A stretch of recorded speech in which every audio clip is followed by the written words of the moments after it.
Good afternoon. Good afternoon. For the record, today is May 15, 2019. The time is 2:02 p.m. This is a meeting of the Public Service Commission of the District of Columbia being held in the Commission hearing room located at 1325 G Street Northwest, Suite 800. I'm Willie L. Phillips, Chairman of the Public Service Commission. Seated to my right is Commissioner Richard Beverly, and to my left is Commissioner Greer Gillis. Pursuant to Open Meeting Act of 2010, the Commission scheduled this meeting to consider formal case matters that require Commission action. The proposed agenda for this meeting was posted on Monday, May 13th, 2019. Commissioners Beverly and Gillis, are you prepared to vote and adopt the agenda? Yes. Yes.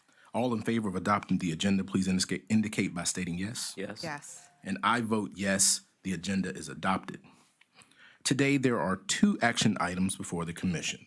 The matters are, number one, formal case number 1145, in the matter of the application for approval of the biennial underground infrastructure improvement projects plans and financing orders. This order approves PEPCO's application for adjustments to set the underground project charges until the next proposed adjustment is approved by the Commission. Number two, this is in docket number RM 27-2616-02. In the matter of the Commission's investigation into the rules governing the local exchange carrier quality service standards for the district. This order adopts amendments to Chapter 27, Regulation of Telecommunication Service Providers of Title 15 of the DCMR. These rules shall become effective upon publication of a notice of final public rulemaking in the DC Register. All in favor of approving the recommended orders, please indicate by stating yes. Yes. Yes. And I vote yes, the orders are approved. Announcements. The Commission will convene a follow-up community hearing on natural gas leaks in formal case number 977 following this open meeting, immediately following this open meeting. A record of this open meeting will be available on the Commission's website within 3 business days from the date of this meeting. The next regular open meeting will be held on May 29th, 2019 at 2 p.m. The proposed agenda for the next Commission meeting will be posted at least 48 hours before the announced meeting. There being nothing further in this open meeting, we will stand adjourned and we will immediately move into our community hearing. That's kind of weird, but that's how they told me I had to do it. All right, so the open meeting is now adjourned. The Service Commission's community hearing on natural gas pipeline safety in the district. I'm still Willie Phillips, and I'm still with the same people, Commissioner Richard Beverly and Commissioner Gillis. Today is still May 15th, and the time is 2:06 p.m. in the Commission's hearing room.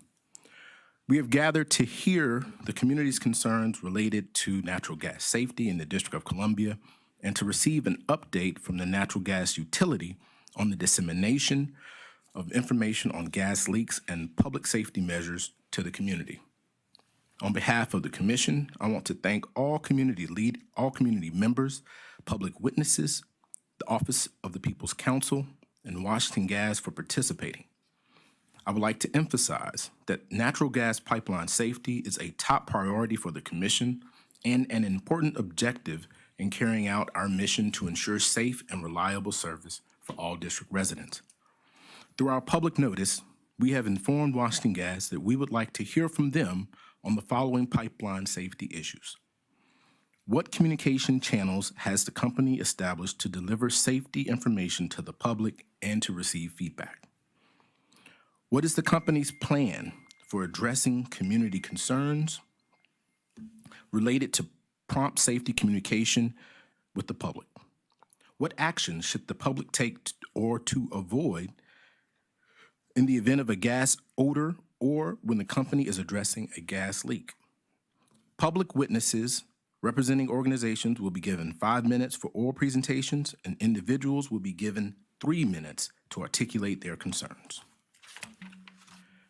Please note that this hearing is being recorded and streamed live, so we ask that you turn off all cell phones or anything that transmits an electric signal. I guess that includes the chairman as well. Electronic devices can interfere with our electronic systems as well as just being distracting. Next, I would like to invite Washington Gas to address the topics included in the public notice for the hearing. Washington Gas, I turn it over to you.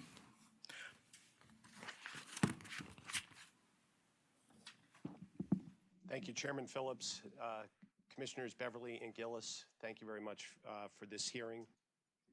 Sure. I do have a big mouth, but thank you.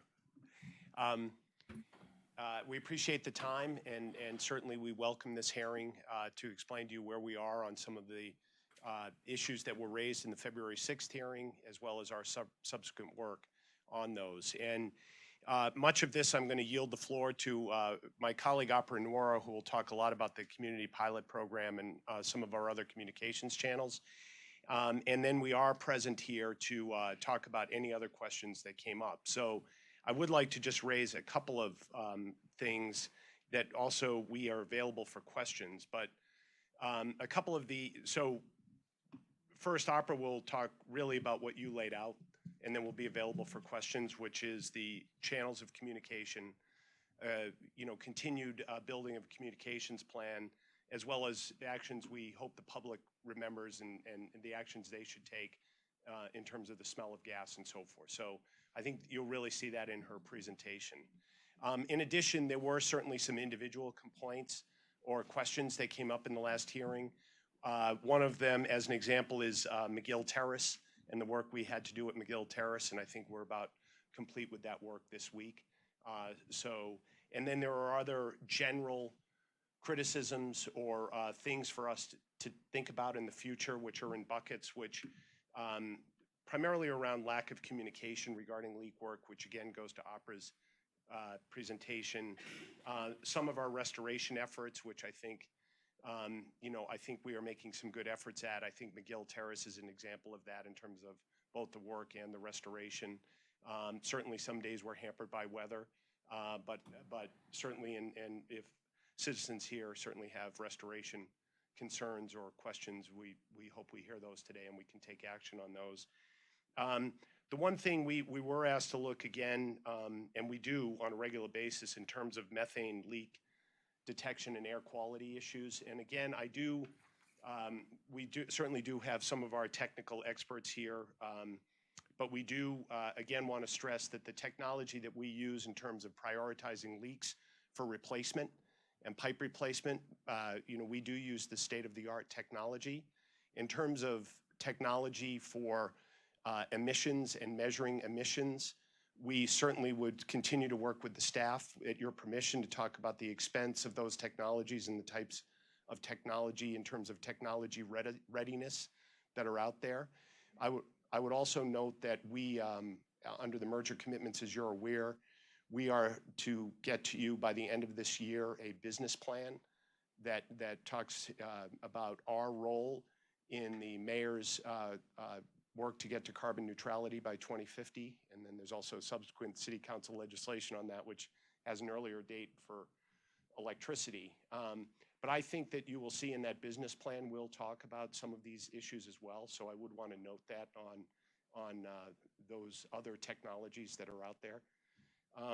And then also, you asked us also about an interactive map. And we have worked with particularly Con Edison, but we are talking with other companies that have done that. We actually have more of a detailed meeting between the IT groups in Con Ed and ourselves that we are setting up to go through how they designed that. As we have learned, that is not something they bought off the shelf. They actually designed that and put it in themselves, so we would have to work with them. But again, with your permission, we would like to continue that work with the staff, both as to design what Con Ed's experience is with that technology or that map and how it works. So that was also raised at the February 6th hearing. So those are two items that we believe we should be working further as you direct us to, but certainly we would like to work with your staff on that, on those two issues. So I think with that, we have people here who can answer questions, but I think as to the pilot program that we have established in 2E and Ward 5, as well as some of the questions that were highlighted in the meeting notice, with your permission, I would yield to my colleague to start. Thank you. Please. Good afternoon, Chairman Phillips, Commissioner Beverly, and Commissioner Gillis. It's a pleasure to be before you all again this afternoon. So in addressing the things that were kind of outlined in the agenda, as well as things that Mr. O'Brien mentioned, I would like to start where we've been since February 6th, the initial February 6th hearing, and kind of give a high-level overview of some of our outreach and engagement opportunities that we have tried to take part in to get us to this point here, and then again answer any questions that may come up from the information that we share. So on April 1st, we launched what we call a Washington Gas Engagement Model Initiative, particularly for Wards 2E and Wards 5. That is supposed to be a look ahead and a look behind of gas work that will happen in those prospective areas. It's a SharePoint site. So in working with our IT team, as well as our public affairs team, our operations and our constructions team, it was a very manual process of kind of outlining the information that actually you all receive on a daily, given the schedule for Washington Gas and where the trucks will be, as well as if there were any emergency works that were actually acted upon. So not every call is being broadcast on this SharePoint site, but what is shared on this SharePoint site is if we respond and actually work to something. So that's the look behind, and the look ahead is planned work. So we sent that to every council member of those respective wards, their staff, OPC, PSC staff receive that information, and the ANCs of those locations receive that information as well to gain access to the SharePoint. To date, and like I said, we launched April 1st. To date, we've had 11 unique users. So I would say that it may not be a fair enough time to kind of quantify engagement, but we've had 11 unique users, so basically access the site, and they're accessing it. We've had about 84 to 100 unique hits, which means they're either looking at the look ahead information or the look behind. We've had some critique. We did receive actually some great critique from an ANC in Wards 2E and how we can enhance the information that's portrayed on that website. So we are working to make those enhancements to that particular SharePoint site. But also not only in the SharePoint site, we have been actively engaged in community walks. So wherever there is planned project work, we have done community walks in Georgetown area, and actually we just completed one in Ward 6 yesterday, and also in Ward 8. And during all those community walks, we kind of talk about where we are in the street, why we're doing what we're doing. And of course, it was made known that we had not only this hearing today, but we are doing things to address our proactive approach and reaching out to customers on a more frequent basis so they understand what we're doing and why we're doing it, not only in our work related to what's planned or our accelerated pipe program, but in the event that there was an emergency situation and we had to respond to leaks. So we are enhancing our door hangers and the communication that we are leaving there. We are getting our contractors on board with making sure that they're leaving that accurate information as well as their contact information so residents know who to call. When it comes to what can residents do to prevent a gas leak, I don't necessarily think there's anything that they can do to prevent a gas leak, but as you all know, that there's campaigns such as, excavation and before you dig, where to call, and all of that work is still going on. But one thing that we cannot communicate and over communicate is anytime that customers smell a gas odor, they should call 911 and they should also call 844 Wash Gas. So we're being more proactive in that messaging. In fact, we've just done some publications in El Tiempo, The Informer, and the Georgetown are just specifically related to gas safety, what to do. When you see our trucks, what does that mean? What the lines in your street may mean, because just because you see a yellow line does not necessarily mean that there is an issue or something to be alarmed. That's just a marking. So doing those type of proactive communications, we have increased that and are steadily increasing that as to how we can broaden our outreach and allow the community to understand not only our business, but the work that we do. John mentioned that we are looking into the interactive map. We were hoping that this SharePoint site could lend as to how active customers would be when it comes to web technology. So far, it has not proven, again, that it's going to get that much use, but it may not have just been enough time since this just launched on April 1st. But one thing that I am very excited about is we have been working now with DC Alerts to sort of get some a mobile communication and how we define that communication or alerting customers when there is what we would call a disruption in an area and making that something that is readily available to our customers should they sign up for that service. So those are just some things, and hopefully we will solidify that partnership and that relationship by the fall. So those are just some high-level key highlights on things that we've been doing. And like I said, we are welcome to questions and engagement. I'm always open. I am now a vestibule. People, I have my contact information to get in contact with me. So we are just working to progress, and whatever comes out of this and going forward, we are open to working in coordination with everyone, all of you here. So with that, I yield. Beverly, Commissioner Gillis, do you have any comments or questions I, at this time? I do have a question, or at least an observation. When you mentioned ANC Area 2E and Ward 5 to be the target for the pilot that you're running, can you explain why it's limited to that for people that wouldn't know that are listening to this? Absolutely. So the hope is to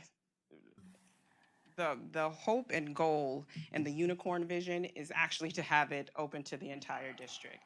What we are discovering is that, as I stated, it is a very manual process, and the onset, even if we go back to February 6th, has been what we would call an influx of concern coming out of those two areas. So it made sense to concentrate it to those areas where that influx was happening at that time.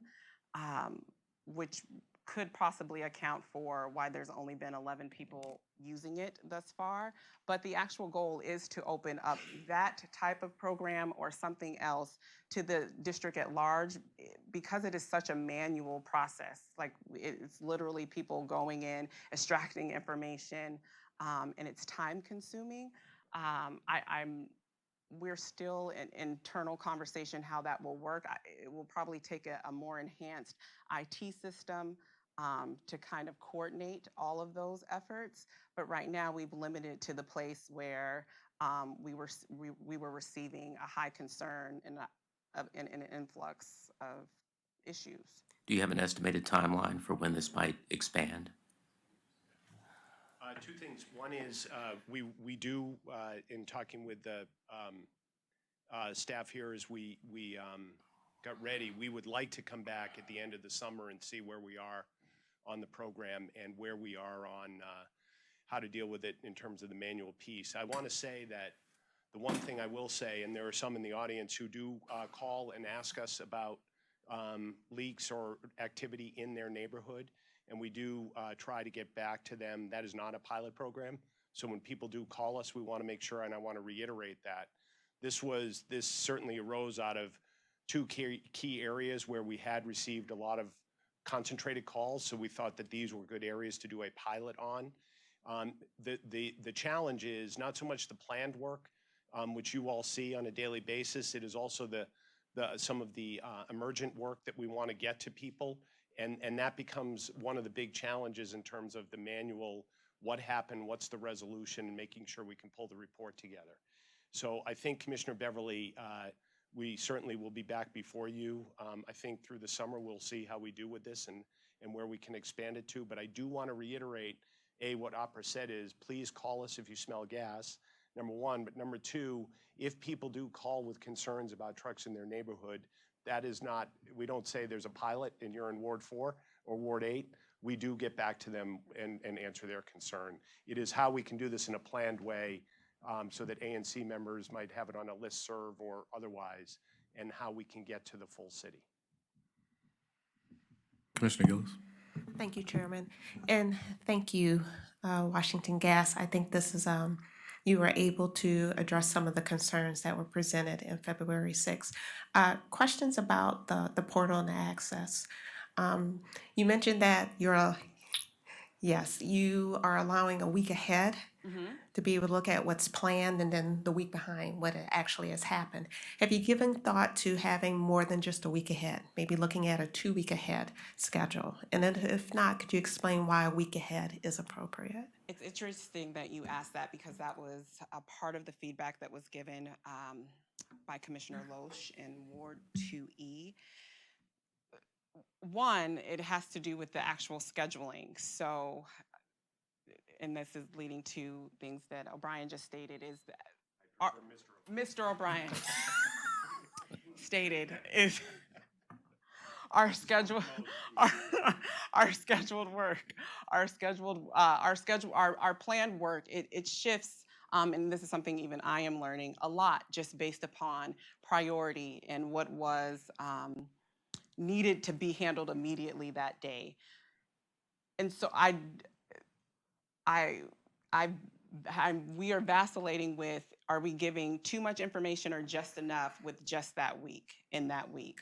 And if that's useful information in that week, because the hope is what's happening in that week also, you shouldn't see that on your next following week.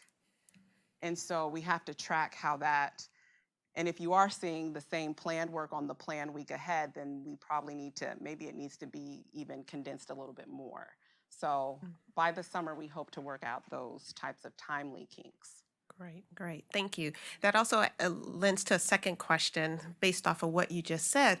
I'm sure there are situations that come up as you go through the week that things fluctuate and things change. And then you find that you may need to validate some of the information that you put out in the week ahead Right. during that week. That may be a little different once it becomes the past work and what have you.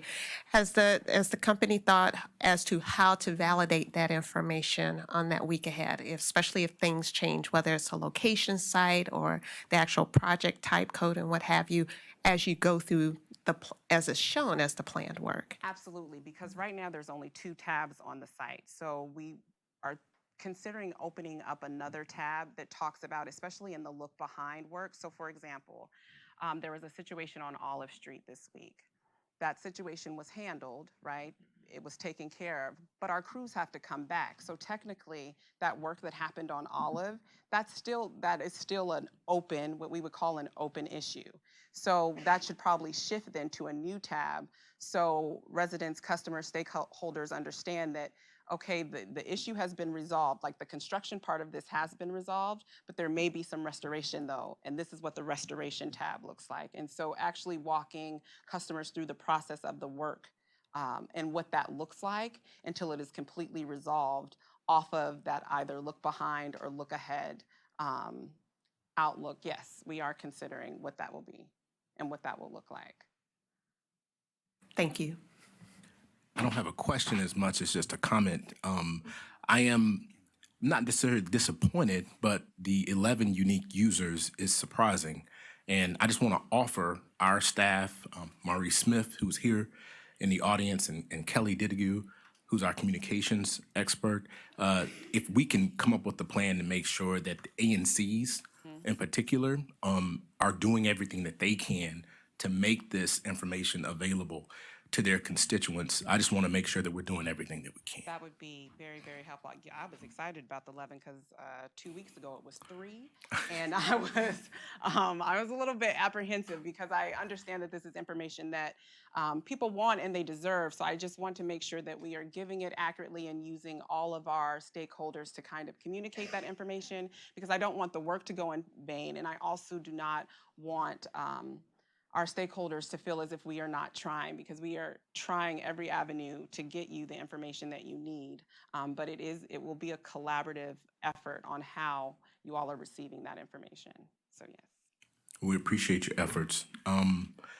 At this time, and also I welcome you to come to the table if you want. If you don't want to have to keep getting back up, the company's welcome to come to the table. I will now call the first pre-registered witnesses to speak. I will ask that you state your name and whether you're testifying as an individual or representing an organization. Again, organization representatives will have 5 minutes, and those speaking as an individual will have 3 minutes.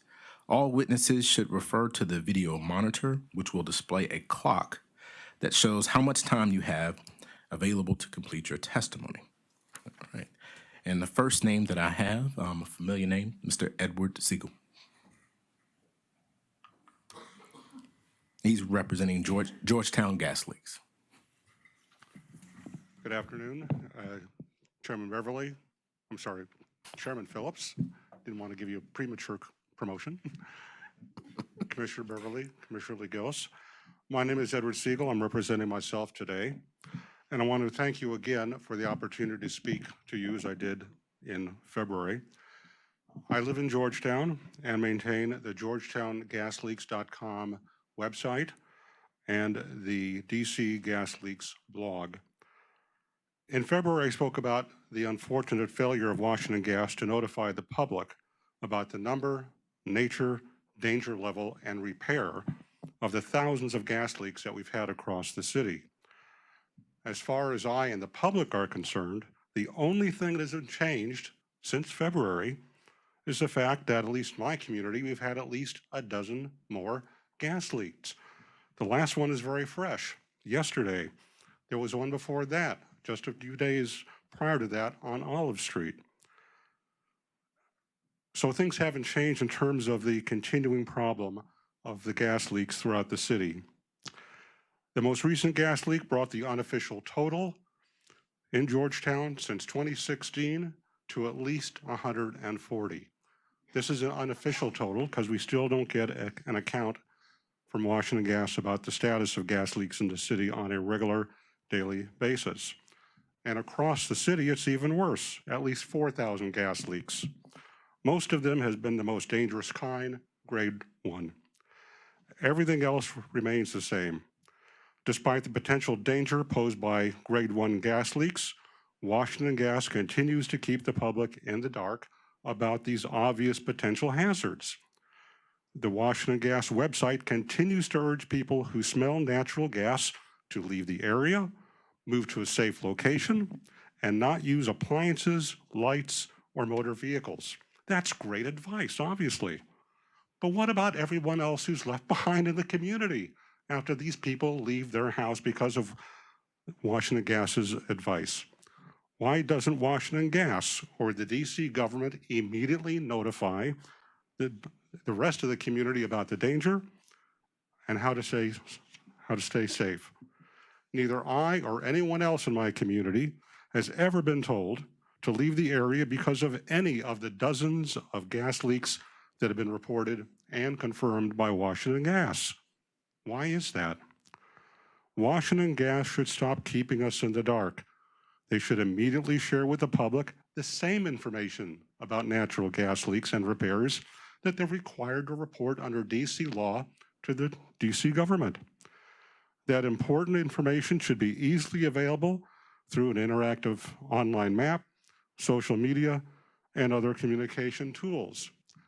The good news is that I was very happy to hear that Washington Gas is now working with Con Edison to create and launch an online map. I'm also glad to hear that they're now working with Alert DC to use that existing technology to get the word out. And I don't mean to brag, but these were two of the major reforms I was calling for more than 2 years ago. So I'm happy to see that these steps, and I hope other steps, will be taken in that direction. There was reference made to the look ahead and look behind reports. That's good, but frankly, I want to look now at what's happening. The thousands of people in my community, if they see or hear or smell gas, they see Washington Gas trucks patrolling, they see them doing the work, they want to know now what's happening, not a week from now. The bottom line is this: if Washington Gas won't provide or can't provide full daily public disclosure about natural gas leaks and repairs in our neighborhood, then the DC government should. Homeowners should also be told about the age, condition, and safety status of the gas pipelines that are adjacent to their properties. We all deserve to have confidence and peace of mind about the potential dangers to our safety that lie beneath our streets. I'm sorry, but we certainly do not have that confidence now. Thank you very much. Thank you, Mr. Siegel, and thank you for your leadership on this issue. I want to ask my colleagues, do they have any questions or comments while we have you here at the microphone? I do not. Thank you. Will you please continue to I do communicate? have one question, Chairman. I'm sorry. Mr. Siegel, again, yes, thank you for appearing before the commission. Question, have you had engagement with Washington Gas with regards to the interactive portal? And no? No, Okay. I just learned about it at the ANC meeting I attend. I did ask whether that I could have access to that, and I never heard back, not from Washington Gas, but from a member of the ANC. And since we're really on the same side of this, I don't see it's a matter of us versus them. I think it's a matter of the entire community acknowledging and working together on this urgent public safety issue. That's why I've made the offer before, and I'll make it again publicly. My background is in public relations and marketing.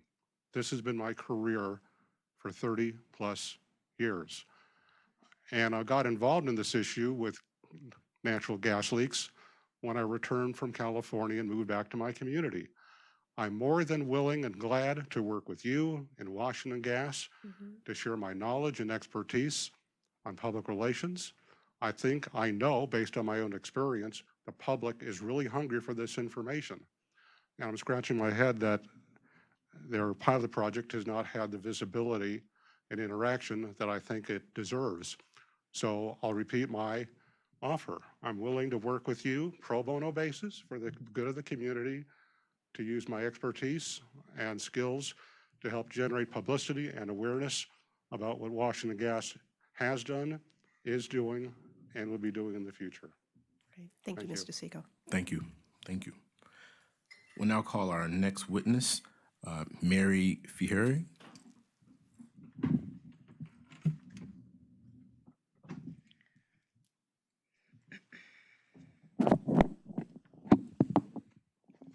Good afternoon.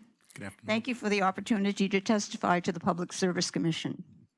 My name is Mary Fieri. I'm a longtime DC resident and a member of the Clean Energy Commission of the Sierra Club DC chapter.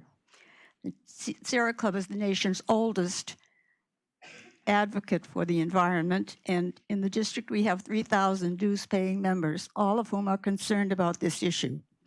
Pursuant to the Clean Energy DC Omnibus Amendment Act of 2018, the Public Service Commission is required to, quote, take into consideration the effects on global climate change and the district's climate commitments when making its regulatory decisions.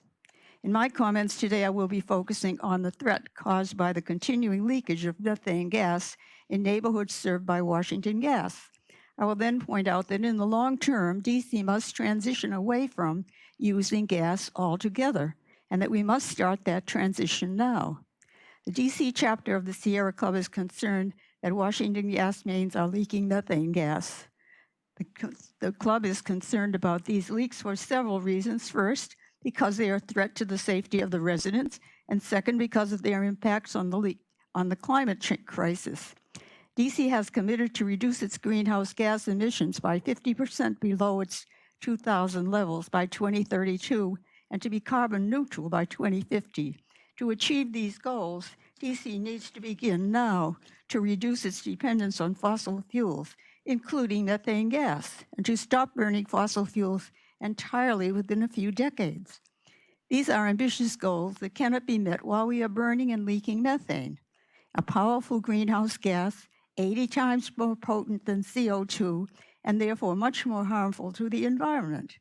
Washington Gas cannot expect to reduce greenhouse gas in our environment when methane leaks are occurring.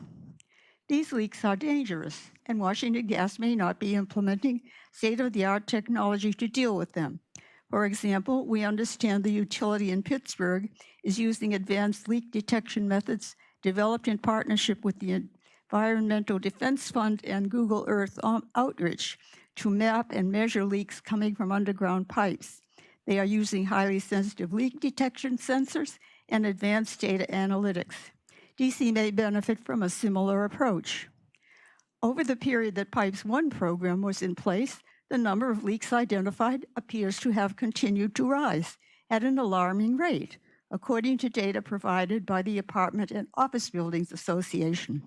It also appears that the money spent in the Pipes 1 plan was not necessarily targeted at replacing the most serious leaks. We therefore ask that in future, money spent on mitigating methane be strongly prioritized to specifically address the most dangerous and most serious leaks first. We also ask that this money be tied to achieving specific and ambitious goals in the reduction of the volume of methane leaked from distribution system. But even if all leaks were somehow fixed, DC simply cannot achieve its climate goal of becoming carbon neutral by 2050 if it continues to rely on gas for heating and cooking. To help avert gravest consequences of the climate crisis, we must end our dependence on gas altogether. This can be accomplished by transitioning from gas to electricity generated by renewable sources for heating and cooking. We urge the Public Service Commission to take its climate responsibilities seriously and begin planning the process of conversion to electricity. This should be done first in all new construction, avoiding the initial costs of gas hookups. Then existing buildings should be converted, perhaps by incentivizing the retrofitting of older structures. Converting to electricity will have positive outcomes, a reduction in the leaks of environmentally hazardous methane gas, and safety of citizens from the ignition of methane gas in buildings, which has resulted in deaths and displacement. Other cities across the U.S. are already beginning the transition. For example, in the city of Berkeley, an ordinance is currently being introduced that would prohibit hooking up new buildings to natural gas, essentially mandating all electric homes. Los Angeles has a similar plan to require all new construction to be zero carbon by 2030. Let's transition to electricity. Once that transition is complete, we will not need to debate how to spend huge sums of money over decades on upgrading an aging and dangerous distribution system for dirty gas. Thank you for the opportunity to testify to you. Thank you for your testimony.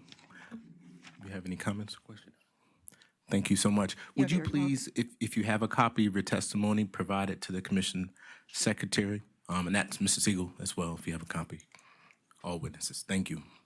We'll call our next witness, Natalie Carras.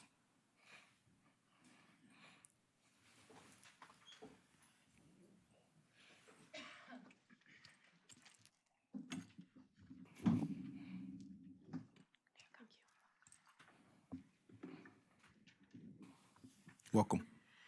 Hi, good afternoon, Chairman Phillips, Commissioner Beverly, Commissioner Gillis, and thank you for the opportunity to speak on this important issue. I am appearing today on behalf of the Environmental Defense Fund, but also as a DC citizen and WGL customer. EDF is an environmental nonprofit organization with more than 2 million members and a global staff of over 700 economists, scientists, policy experts, and other professionals. Working with industry, scientists, and academics, EDF finds practical and lasting solutions to the world's most pressing environmental problems. At the first community hearing in February, I testified about EDF's collaborations with several gas utilities across the United States to map and quantify leaks on their distribution systems, using advanced leak detection technology and data analytics. A number of utilities have deployed this technology, including CenterPoint Energy, Pacific Gas and Electric Company, Peoples Gas of Pittsburgh, National Grid, Consolidated Edison, among others. Compared to the current labor-intensive techniques, this technology allows utilities to drive streets up to 40 miles per hour, collecting 2 samples per second, and creating millions of data points. It consistently finds 3 to 5 times more leaks than traditional methods due to its greater sensitivity, leading to the triple win of improved safety, ratepayer cost savings, and environmental benefits.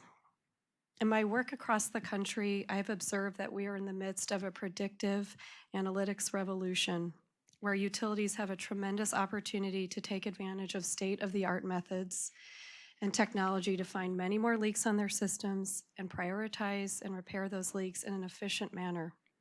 I have also observed that within the utility industry, There are both leaders and laggards. In WGL's Project Pipes 2 proceeding in formal case 1154, the Office of the People's Counsel submitted the technical affidavit of Virginia Palacios, which was appended to their March 22nd, 2019 comments. That affidavit details how advanced leak detection technology and data analytics can improve safety and lead to cost savings and climate benefits.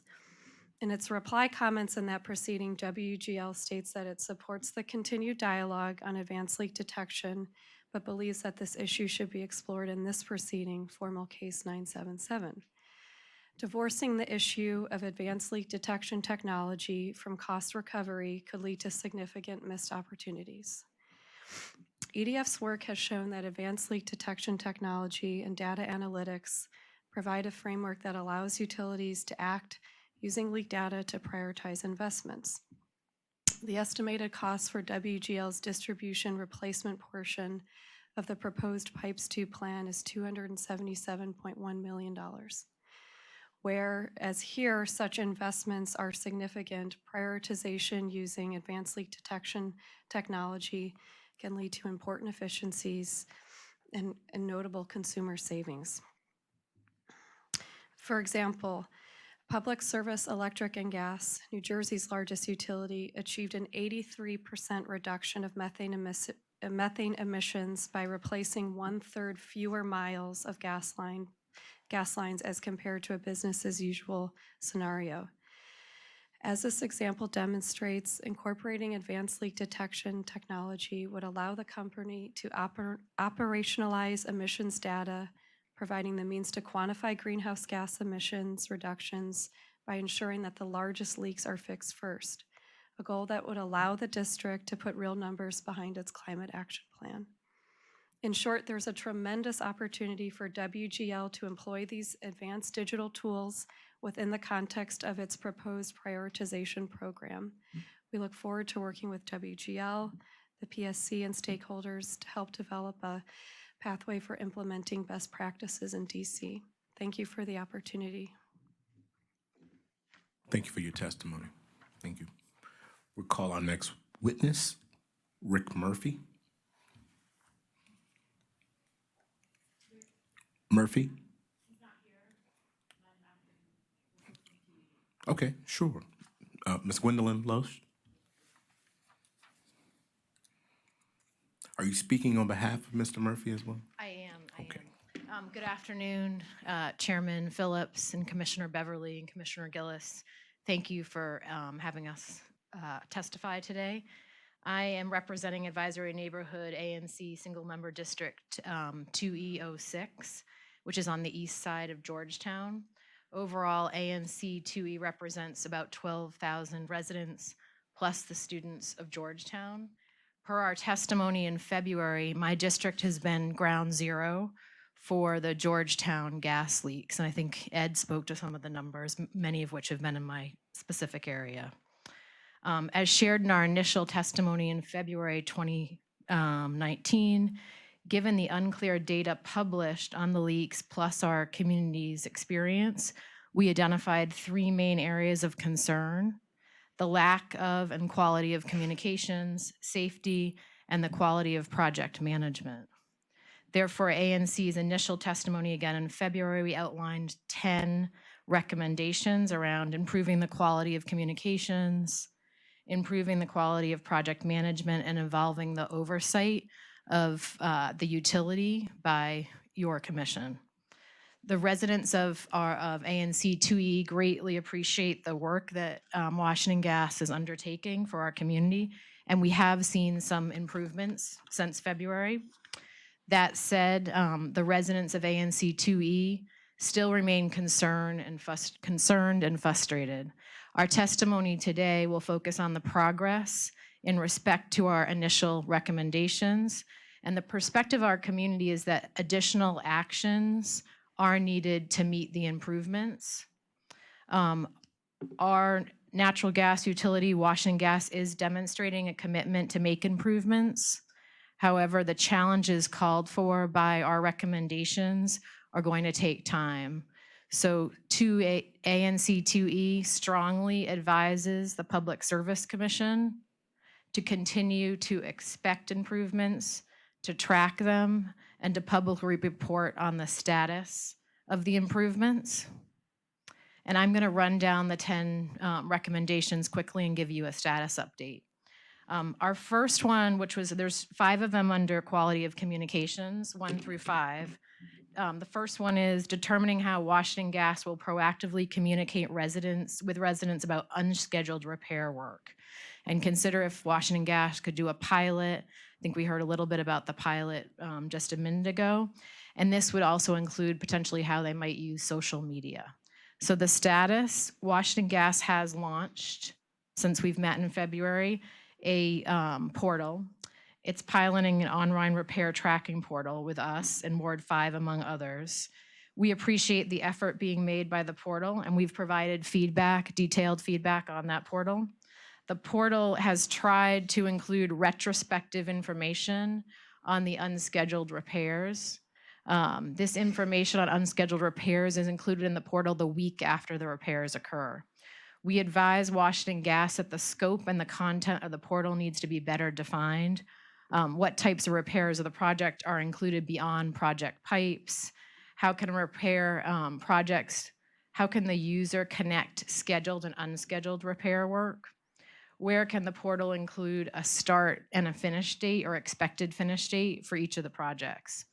After refinement, then Washington Gas determine if the portal can serve as an effective tool to provide timely communication to ANCs or others regarding these unscheduled repairs. Beyond the portal site, Washington Gas is using DC Alert to inform residents of unscheduled repairs, plus their staff are quickly responding to questions on unscheduled repairs if an ANC commissioner reaches out to them. The question is how, when Washington Gas proactively communicates unscheduled repairs to residents remains to be determined, as well as how and if Washington Gas would use social media for that purpose. So that's recommendation 1, and I can provide this when we're done. Recommendation 2 was, can Washington Gas partner with ANC 2E to disseminate resident-focused communications and socialize policies for when such communications are needed?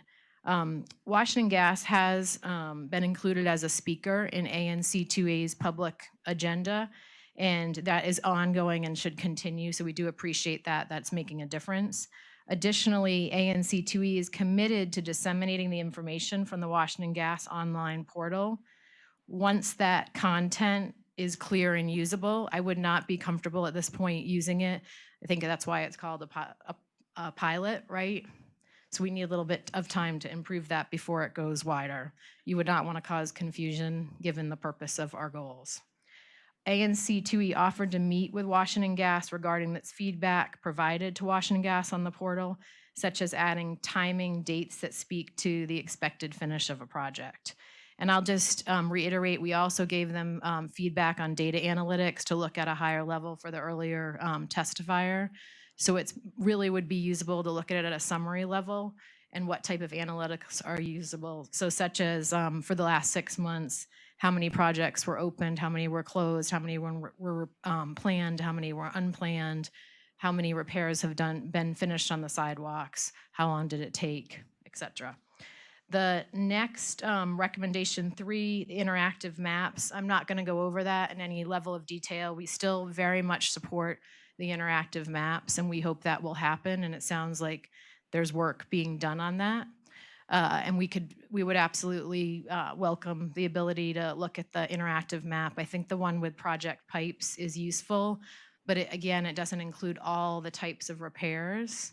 So without all the types, it could get confusing if you bring it online.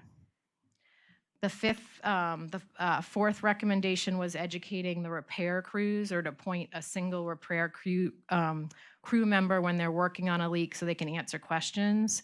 We're not sure about the status of that. I know Washington Gas was going to work on that. The 5th was using basic things like door knockers when needed. There has been some improvement. We have heard from residents there's been some improvement, but we still need more consistency. Consistency is essential when there's concern and frustration in the neighborhood and the community. The second category of recommendations around project management. So the sixth recommendation was to publish a consolidated long-term plan for all types of planned gas leaks, including the timing. So going like a project pipes project plan, but for all the gas leaks, and that status is unknown. Our seventh recommendation was identifying a reasonable time frame for Washington Gas to have its project sites restored to the condition that existed before the crew arrived to repair the gas leak, such as fixing the sidewalk. If the site cannot be repaired for more planned work, Washington Gas should proactively inform residents. The status is, after many months, Washington Gas has restored several sidewalks to their previous condition, and this is much appreciated. At least one location that has gas repairs a few weeks ago still needs to be put back in place. And overall, a formal timeline for the required street/sidewalk restoration by Washington Gas has not been communicated to us. So getting a time frame will allow us to track, here's the expected time frame, did we meet it? And then we can publish, getting back to the data analytics, so we all have a baseline. The last set of recommendations, the last three, were about evolving oversight by the Public Service Commission. The first one was the PSC should publish a set of recommendations concerning how to improve dissemination of gas leak information. So we'll look to you all for that.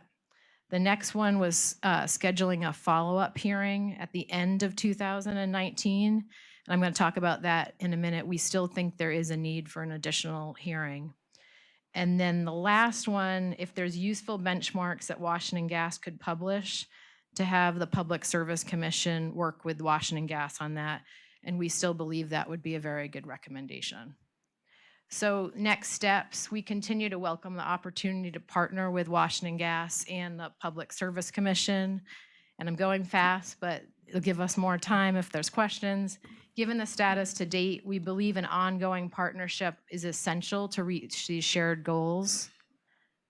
And we recommend a third hearing at the end of 2019 to provide all the parties involved to make additional progress. There is more progress that is needed, and then to report out that progress. So thank you very much. We appreciate you holding this follow-up hearing, and we do hope you will hold that other one. I'll take any questions you might have. I just want to thank you for letting us know that there's been some progress, and we recognize that this hearing, when it was scheduled, was perhaps a little premature because there's still pilot programs going on. However, we thought that it was important that we do something at this stage. The commission will take your recommendation and look at what is the best next step for us to make sure that we capture all the progress and we get that information to everybody. I'm gonna turn my mic off. And we are, just as follow-up, I'm happy to share the recommendations we made with Washington Gas on the website and send it to you or your staff members. We welcome, absolutely welcome. Yep. That is you are the final pre-registered witness. Do we have any, you were very comprehensive, so you answered all. Okay, thank you. All right, so before we move on, I want to give the company an opportunity to provide any response. I want to make sure that everyone here who's a public witness has had an opportunity to testify, who wants to testify. If you do not want to come to the microphone, please know that you can also submit your comments in writing, or you can even come up to me and tell me orally and I'll write it down for you. We just want to make sure everybody has an opportunity to be heard. Okay, I also want to just recognize, again, the Office of People's Counsel. You're not on the list, but I see you, Mr. Daniels. Thank you for being here and your team for being here. You're always welcome to make comments in any proceeding that we have. You know that. Okay, so at this time, I want to allow the company an opportunity to respond to any of the public witnesses that came before us today. You have all the time that you need. Thank you, Mr. Chairman, and I will yield to Steve Price a bit. First of all, we appreciate all of the testimony today. It's very constructive, the testimony that was given to us today, and we certainly would appreciate and welcome a third hearing as we continue to deal with some of these issues and try to make sure we're communicating as best as possible. So however you deem we will be here, and you know that's the case, but we do welcome it as well. So a couple things just in terms of numbers of leaks and so forth. I think that's why another hearing is important, because we really should level set on the numbers that we should all be looking at and how we talk about this.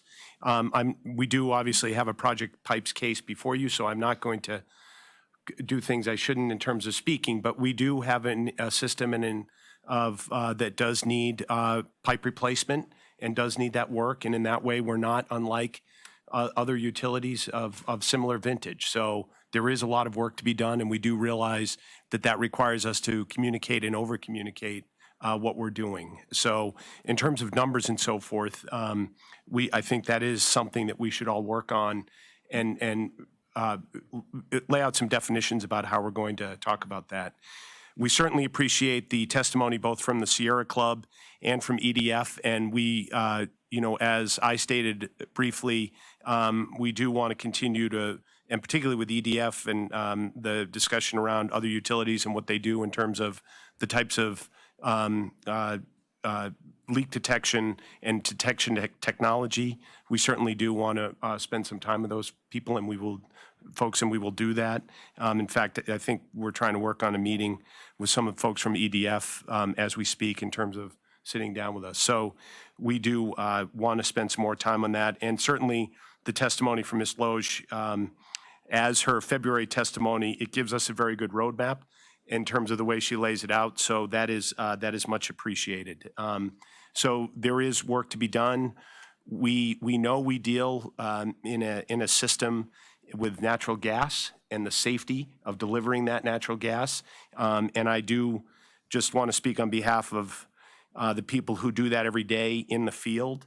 And we do have a staff that 24 hours a day is committed to the safe delivery of natural gas. And I do want to make sure there are those of us who are here and before you and are paid to be here before you, but the real people who do this, I'm very proud to be associated with the team we have in the field doing this work. So I do want everyone to know that in terms of the dedication of our people. So with that, I think Steve had a couple of safety comments, and then we yield.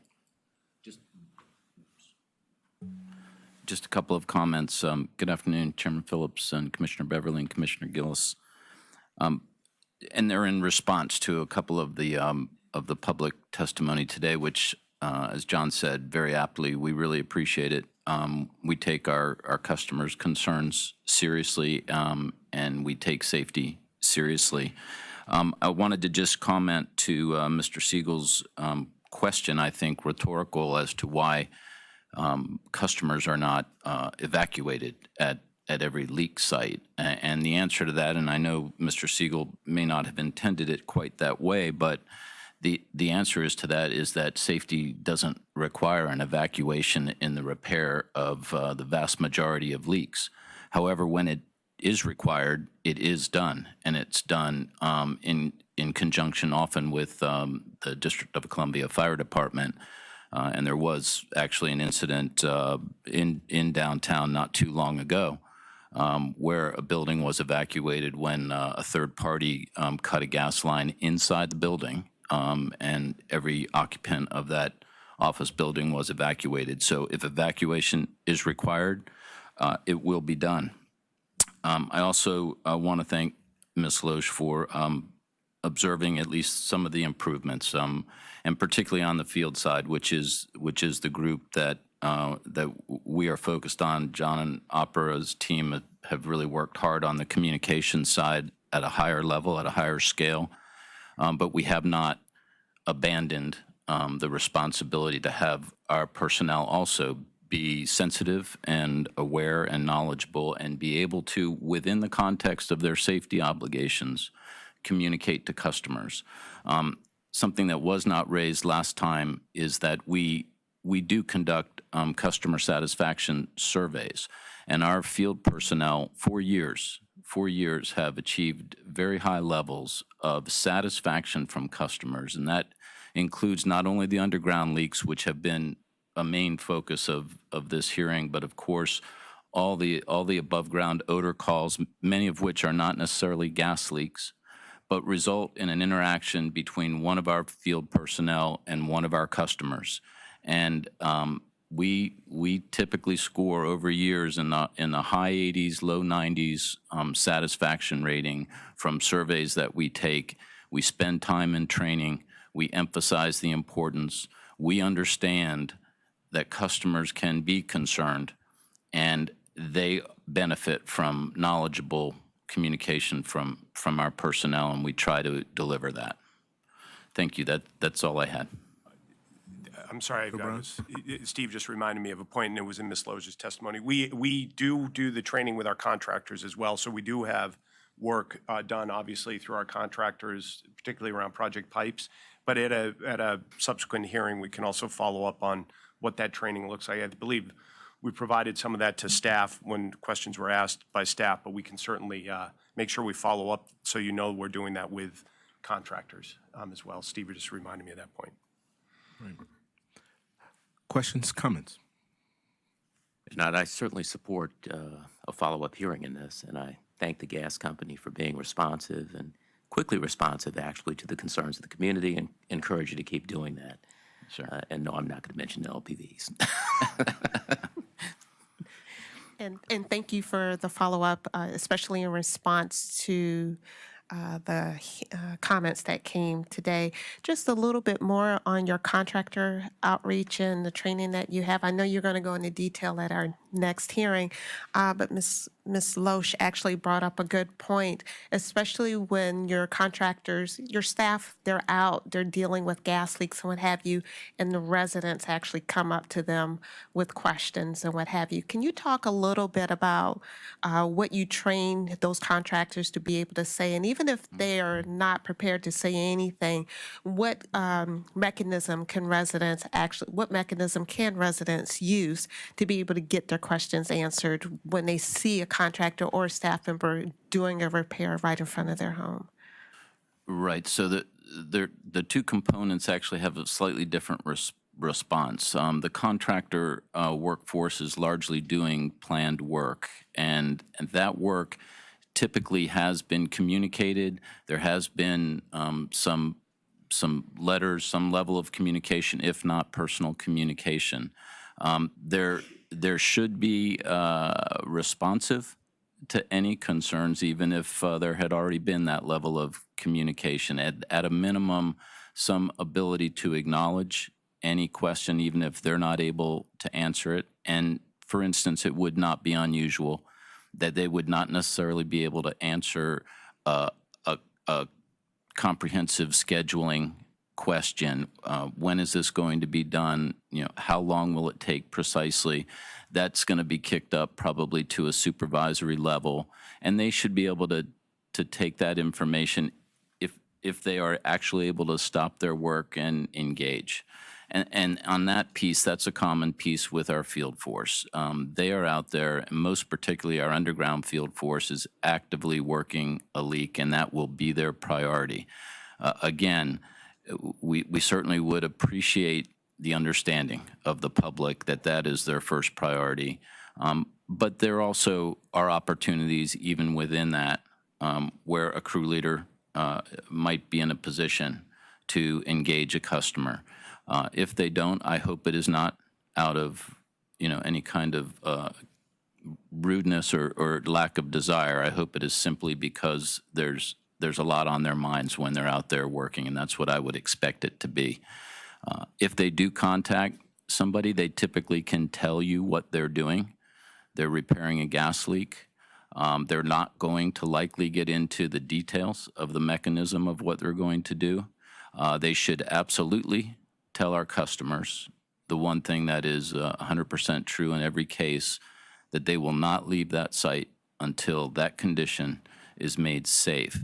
And the other thing that I think that they can now be able to say is that our communications with the communities in the District of Columbia are getting better. And we are looking for ways to provide them more information on the unplanned work Opera went into that in great detail. I expect we will continue to improve there. And the more we do, I think our field force will become more and more knowledgeable that there's actually probably a more effective level of communication that would satisfy the customer, make sure they understand safety is the priority, and communication will be forthcoming or is forthcoming through their ANC. Very good. Thank you very much. And then my second question, I am happy to hear that you're willing to work with the Environmental Defense Fund and the Sierra Club on advanced leak detection best practices. This is the second time we've heard this in this hearing, so it's evident our stakeholders are interested in this. So I'm glad you're willing to have that outreach with them. Anything else brought up from our previous hearing?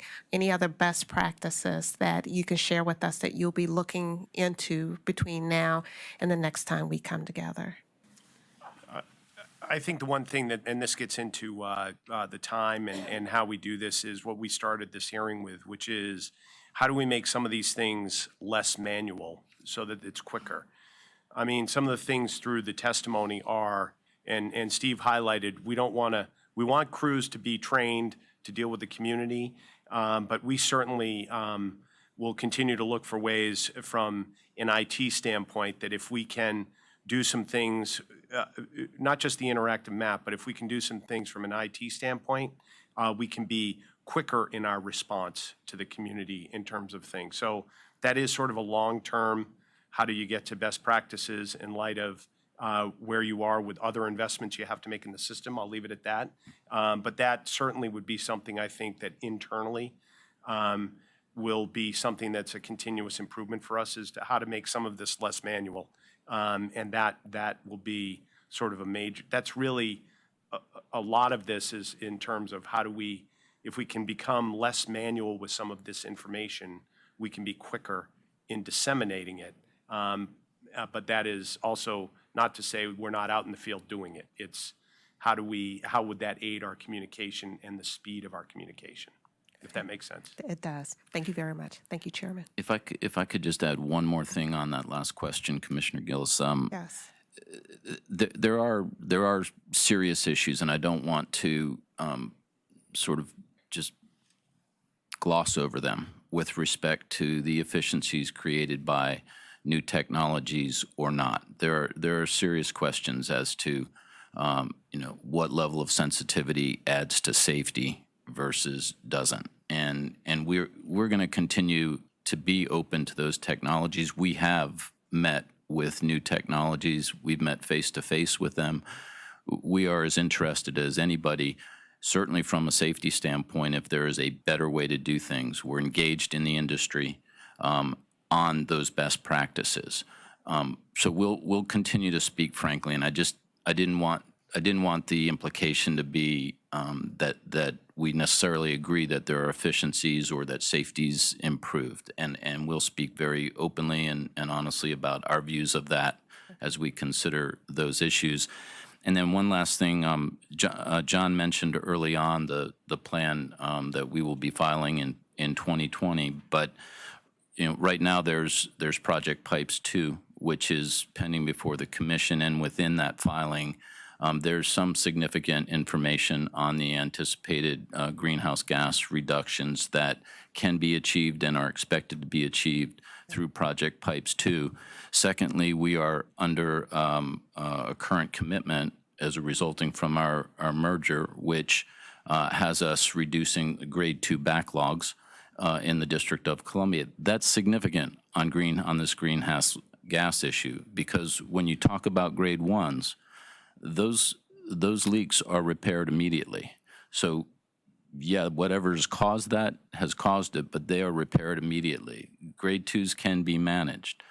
Our grade 2s are already managed quite efficiently relative to the requirements.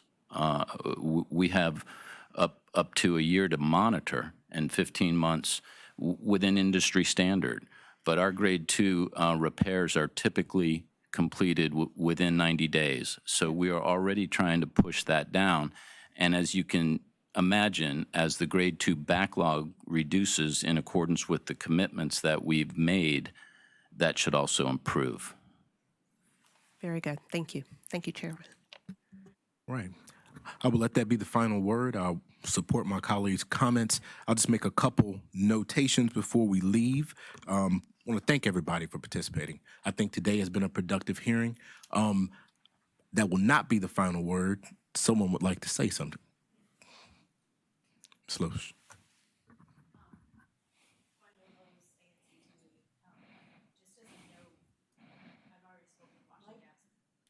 Thank you.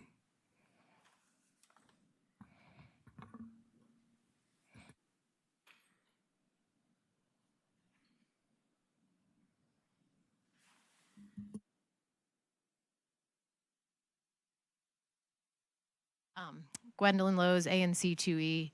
I already spoke with Washington Gas about this, but one of the things as we think about data analytics that I think we want the work that they do to be the most useful to everyone. And also they're putting resources into it. So we want to make good use of our resources and be effective. As you think about, there's the project pipes, from what we understand is there's a 40-year plan, there's a 4 or 5 year plan, and then there's the commitments they have that have financial penalties should these gas leaks that you just spoke to occur. As you think about whether it's the interactive maps or it's the data analytics that provide a view on reported, unreported, completed, uncompleted gas leaks, if we can look at that in a more holistic manner, it would very much help our communications. Because what happens is if we don't look at it holistically, people don't think that we're communicating accurately. So help us to help you and let's try to look at it in a holistic manner. Thank you. I think that's very helpful. Thank you so much. So I don't want to foreclose anybody else. Going once, going twice. All right. So I want everyone to know that the record will remain open until May 24th. You have until then to file any written comments if you want to. And that's not just for the people here in the room. That's for all of the thousands watching at home and online. We have a commitment from, I think, all the participants in the company to do a third hearing sometime in the end of the year. The commission is committed to doing that. With that, nothing further before the commission. The time is 3:14, and this hearing is adjourned.